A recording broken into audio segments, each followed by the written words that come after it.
Hello friends, आज मैं फिर से गैलेक्टिक नॉलेज चैनल के माध्यम से आपके बीच में हूँ।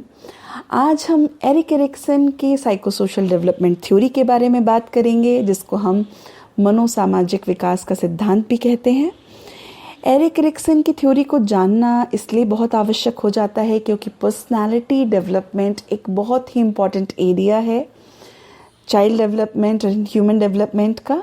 और एरिक एरिक्सन जो हैं एक बहुत ही इम्पॉर्टेंट साइको एनालिस्ट रहे हैं, जिन्होंने पर्सनालिटी डेवलपमेंट को लाइफ स्पैन डेवलपमेंट के पर्सपेक्टिव से समझा है और उसको डिफरेंट 8 डेवलपमेंटल स्टेजेस में डिवाइड किया है। तो आइए चलिए इसके बारे में आज समझते हैं। तो सबसे पहले किसी भी थ्योरी को जानने से पहले यह आवश्यक होता है कि हम उस सिद्धांतवादी या उस थ्योरिस्ट को समझे जिसने वो थ्योरी दी है। तो यहाँ पर एरिक एरिक्सन, जो कि 1902 में जिनका जन्म हुआ था और 1994 तक वो जीवित थे, वो उनके बारे में बात करते हैं। वो एक जर्मन बोर्न साइकोएनालिस्ट थे। सिगमंड फ्रॉइड की बेटी एना फ्रॉइड के साथ भी इन्होंने काम किया है और फ्रॉइडियन पर्सपेक्टिव को आगे बढ़ाया है। इन्होंने पर्सनालिटी डेवलपमेंट का जो प्रोसेस है वो इन्होंने कहा कि वो थ्रू आउट लाइफ स्पैन होता है, इसीलिए इनकी थ्योरी को हम डेवलपमेंट या psycho social developmental stages theory भी बोल देते हैं। इनके अकॉर्डिंग जो ईगो है that is the main part for the functioning of human behaviour. और जो आइडेंटिटी क्राइसिस है, प्लीज़ इस पे ध्यान दीजिएगा। आइडेंटिटी क्राइसिस एक बहुत ही इम्पॉर्टेंट कंसेप्ट है जो कि एरिक एरिक्सन ने अपनी थ्योरी में दिया है। एरिक एरिक्सन के अकॉर्डिंग अगर मैं इसकी डेफिनेशन को आपको बताना चाहूँ तो an identity crisis is a time in the individual's life when they lack direction, feel unproductive and do not feel a strong sense of identity। इसके बारे में हम और जानेंगे आगे। तो साइको सोशल डेवलपमेंट से हमारा यहाँ पे क्या मतलब है, जैसे कि मैंने आपको पिछली जो वीडियोस थी उसमें बताया था कि डेवलपमेंटल डोमेन्स जो हैं वो डिफरेंट होते हैं। उसमें से साइको सोशल डेवलपमेंट भी एक मेन डेवलपमेंटल डोमेन है। तो एरिक एरिक्सन इसी के ऊपर अपनी थ्योरी देते हैं। और एरिक एरिक्सन का साइको सोशल डेवलपमेंट कहना पर्सनालिटी डेवलपमेंट के लिए ये इसलिए है क्योंकि वो social and cultural aspect of ego and social and cultural aspect of self को इम्पोर्टेंस देते हैं अपनी इस थ्योरी में। साथ ही साथ मैंने की आइडेंटिटी क्राइसिस की भी बात की। तो what is crisis according to Erik Erikson in the personality? इन्होंने बताया कि identity crisis is a major psychological challenge that is particularly important at the time and will remain an issue to some degree throughout the rest of life. These issues must be satisfactorily resolved for healthy ego development. That means क्योंकि इन्होंने अपनी theory को life span development में divide किया है, तो उसमें जो डिफरेंट सब स्टेजेस हैं, हर एक स्टेज में एक आइडेंटिटी क्राइसिस का आना ज़रूरी है। और जो व्यक्ति है या बच्चा है वो उस आइडेंटिटी क्राइसिस को जब पूरे तरीके से रिजॉल्व कर लेता है, then the person move to the next stage successfully. अगर वो नहीं कर पाता है उसको, तो उसकी पर्सनालिटी में वहाँ पे कुछ ना कुछ नेगेटिव एस्पेक्ट देखने को मिल सकती हैं या फिर वो पर्सन वहाँ पे जाके कुछ चैलेंजेस फेस कर सकता है।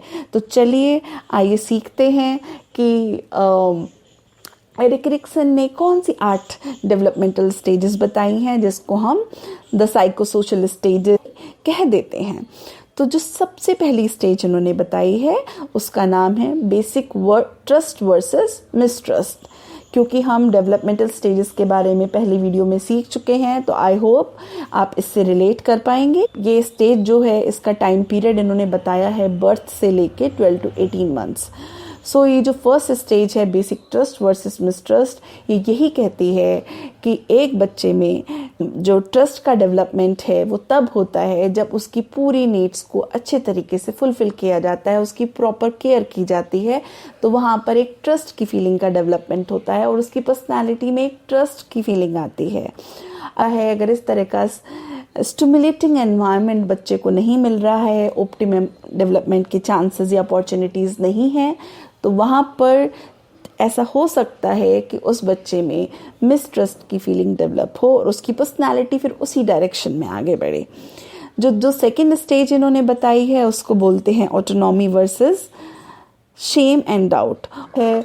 इसका जो टाइम पीरियड है इन्होंने 12 से लेके 18 मंथ्स से लेकर 3 इयर्स तक बताया है। तो ये जो सेकेंड स्टेज है इन्होंने कहा कि इसमें जो बच्चा ट्रस्ट को पहली स्टेज में एक्वायर कर लेता है तो उसमें एक सर्टेन डिग्री ऑफ ऑटोनॉमी आ जाती है और एक certain degree of self control देखने को मिलता है, जो कि 1 से लेके 3 साल तक वहाँ पर रहता है। और वो बच्चा डिपेंडेंट तो होता है लेकिन वहाँ पे बिगनिंग हो चुकी होती है उसके ऑटोनॉमी की। और साथ ही साथ अगर ऐसा नहीं होता है तो इसके अपोजिट जो स्टेज आती है, जो कंडीशन आती है, वो आती है शेम एंड डाउट की। दैट मीन्स कि वो बच्चा अपने ऊपर, अपने सेल्फ के ऊपर वहाँ पर उसमें डाउट्स क्रिएट्स हो सकते हैं। ही कैन और she can feel shame about the same, जो कि नेगेटिव पर्सनालिटी के साइन हैं। हम थर्ड स्टेज पे आते हैं जो कि इन्होंने बताया है, इसका नाम है initiative versus guilt. Initiative versus guilt का जो टाइम पीरियड है वो 3 to 6 इयर्स है या बोला जाता है। इस स्टेज में जो बच्चा है वो स्ट्रगल करता है रिस्पॉन्सिबिलिटी लेने के लिए और उन पे अपने एनवायरनमेंट के ऊपर मास्टर करने के लिए। लेकिन बहुत बार ऐसा होता है कि उसको ये अपॉर्चुनिटीज़ नहीं मिल पाती हैं या पेरेंट्स जो होते हैं वो बार बार बहुत ज़्यादा ओवर प्रोटेक्टिव हो जाते हैं, वो बच्चे को इनिशिएटिव नहीं लेने देते हैं, पहल नहीं करने देते हैं। तो अगर यह बिहेवियर कंटिन्यू रहता है तो बच्चे में चांसेस हो सकते हैं कि वह इन्फीरियरिटी फील करे वहाँ पर। तो इन्फीरियरिटी का फील करना एक बहुत ही नेगेटिव पर्सनालिटी में जा सकता है, इसलिए बच्चों को पहल करने देना आवश्यक होता है। हाँ, वो डेंजरस नहीं होनी चाहिए। नेक्स्ट स्टेज जो आती है that is industry versus inferiority. यह 6 इयर्स से लेकर प्यूबर्टी तक का पीरियड है, जिसको हम मिडिल चाइल्डहुड के अंदर भी ले आते हैं। और यह जो फोर्थ स्टेज, इस पर्टिकुलर स्टेज में बच्चा फॉर्मल एजुकेशन की तरफ जाता है। वो अपने पीयर्स से और अपनी जो स्किल्स हैं उनको एक्वायर करने की कोशिश करता है पीयर्स के थ्रू। उनके बीच में वहाँ पर एक तरह का पोटेंशियल डेवलप करने की कोशिश करता है। अगर वहाँ पे उसे किसी तरह का रिजेक्शन मिलता है तो वहाँ पर सेंस ऑफ इन्फीरियरिटी भी हो सकता है, सेंस ऑफ इनकॉम्पिटेंस भी झलक सकता है। और साथ ही साथ जो नेक्स्ट स्टेज है वो बहुत ही इम्पॉर्टेंट है क्योंकि ये एडोलेसेंस पीरियड पे आती है और 5th स्टेज है इस डेवलपमेंटल थ्योरी की। इस पर्टिकुलर स्टेज में जो नाम है वो है identity versus role confusion.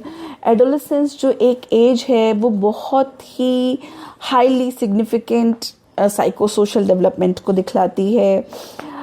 Adolescence जो है वो बहुत तरह के सोशल डिमांड्स, रोल चेंज और बहुत तरह की कन्फ्रंटेशन उनको झेलने पड़ते हैं। They have to go through with it. Many times they are not be able to understand कि उनके मल्टीपल रोल्स होने की वजह से, चाहे वो एक एज अ सन हो, एज अ डॉटर हो, एज अ स्टूडेंट हो, एज अ एथलीट हो, एज अ म्यूजिशियन हो या एज अ कैरियर एस्पिरेंट्स हो, सो वो अपनी डिफरेंट मल्टीपल आइडेंटिटीज़ के बीच में उनको एक तरीके से उस आइडेंटिटी क्राइसिस को रिजॉल्व करना होता है और एक बैलेंस वहाँ पे महसूस करना होता है। सो आइडेंटिटी को अचीव करना जो है वो एक पॉजिटिव साइन होता है पर्सनैलिटी डेवलपमेंट के लिए।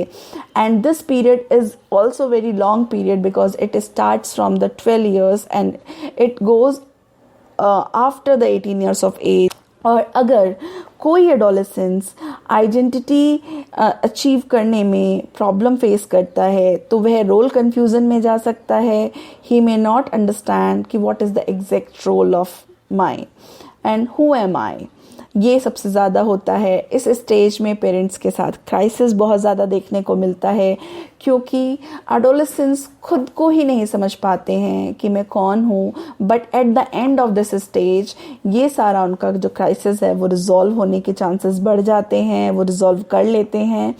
और जो लोग नहीं कर पाते हैं वो आइडेंटिटी क्राइसिस से बाद में भी सफ़र करते हैं, और उसका एक जो इम्पैक्ट होता है वो उनके कैरियर के ऊपर हो सकता है कि उनको कौन सा कैरियर चूज़ करना है, वो ये चूज़ नहीं कर पाते हैं। बहुत सारे जो एडोलेसेंट्स हैं वो इनएडिक्वेट फील करते हैं, वो एमलेस फील करते हैं, एक तरीके से एलिनेशन में आ जाते हैं, और बहुत बार उनकी नेगेटिव आइडेंटिटी भी वहाँ पर डेवलप हो सकती है।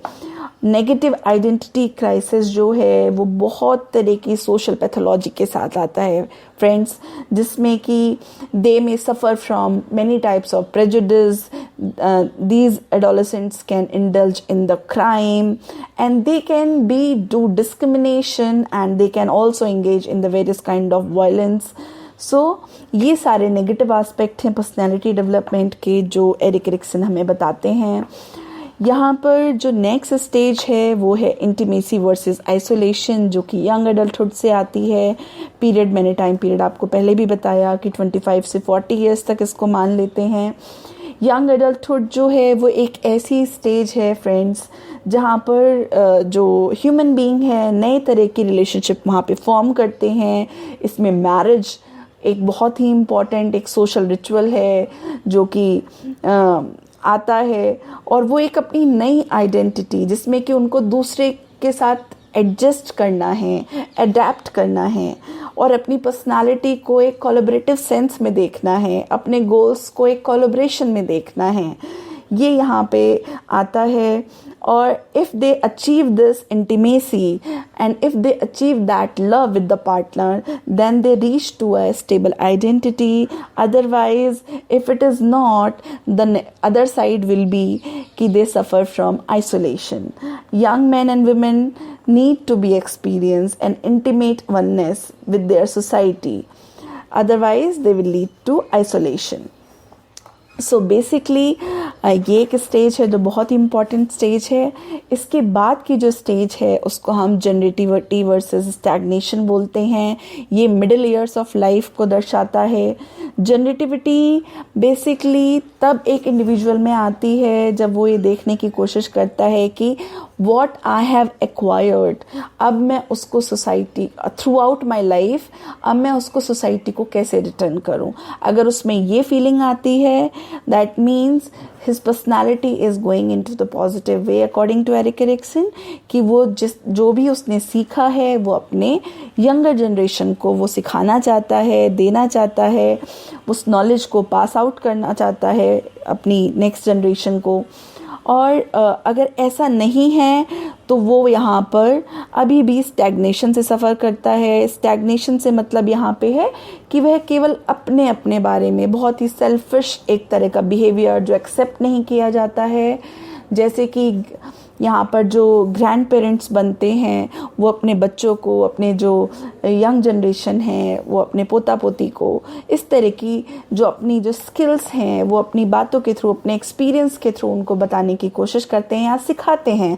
तो यहाँ पर वो जनरेटिविटी होती है, इसका अपोजिट स्टैग्नेशन होता है। The next stage it is the last one, 8th stage, जो कि ईगो आइडेंटिटी वर्सेस डिस्पेयर कहा जाता है।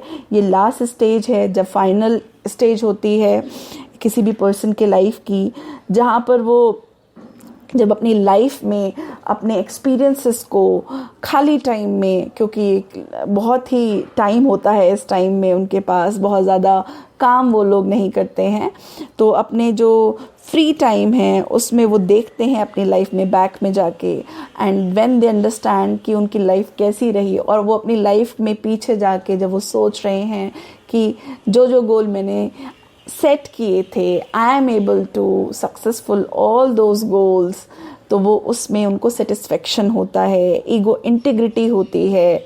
लेकिन अगर ऐसा नहीं है, बहुत कुछ छूट गया है, तो वो डिस्पेयर से यहाँ पे सफ़र करते हैं। So these were the 8 developmental stages, psychosocial stages given by Erik Erikson.